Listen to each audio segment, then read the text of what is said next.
पुरुषोत्तमं वन्दे पुरुषोत्तमं वन्दे पुरुषोत्तमं श्रीरामकृष्ण बौद्ध जीशु मोहम्मदरूपायितं चैतन्य रामकृष्णानुकूलं पूर्वतनिपूरणं सारशतवर्तमानं वन्दे पुरुषोत्तमं वन्दे पुरुषोत्तमं वन्दे पुरुषोत्तमं।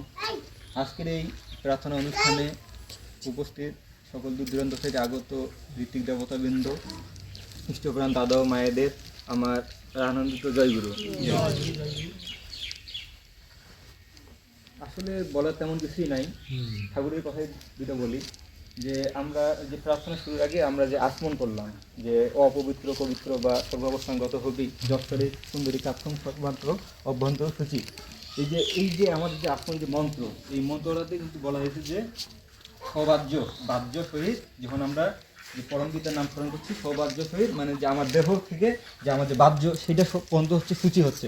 কিন্তু ঠাকুর যে আমাদের যে প্রার্থনা মন্ত্র, সেই প্রার্থনার মধ্যে যে আমাদের যে আসমন আছে সেখানে কিন্তু ঠাকুর এক ধাপ একটু আগে গিয়ে বলতেছে যে ঠাকুরের বাণী এই যে এখানে বলা হয় সবশেষে বললো আবর্ম স্তম্ভ পর্যন্ত যে পবিত্র কথা। এই যে আমার আবর্ম স্তম্ভ বলতে আমরা যখন সৃষ্টি হই নাই, সৃষ্টি হওয়ার আগে এই যুদ্ধে আসার আগে যে সেই পরমাত্মার সাথে আমরা যে স্তম্ভের সাথে যে আমরা যুক্ত ছিলাম, সেই স্তম্ভ আমাদের ধর্মীয় গ্রন্থ বলা আছে যে আমাদের 84 লক্ষ জনি পার করে হচ্ছে মানব জন্ম আসে।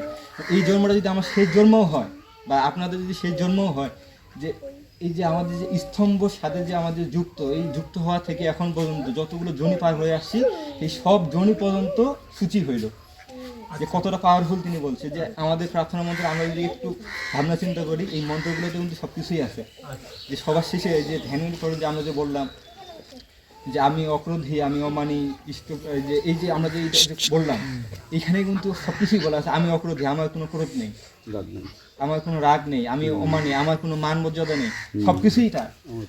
এই যে আমাদের যে ষড়রিপু আছে, এই যে ষড়রিপু কাম ক্রোধ মোহ, এই যে ঠাকুর রামকৃষ্ণ পরমহংসদেব বলতেছে যে তোমার কামিনী কাঞ্চন তো থাকবেই, কিন্তু সেটার মানে উল্টাই দিতে হবে, মোটটা উল্টাই দিতে হবে। যেটা পূর্ণবুদ্ধি ভাববাণীতে ঠাকুর বলতেছেন তুই শুধু মোটটা ঘুরিয়ে দে।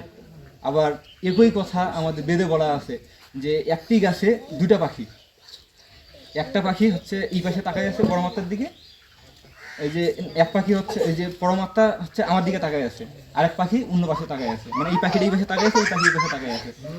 এই যে এই পাখি যেটা হচ্ছে অন্য পাশে তাকায় আছে, এটা যদি পরমাত্মার দিকে তাকায় তাহলে কিন্তু হচ্ছে পরমাত্মার সাথে তার মিলন হয়ে যায়।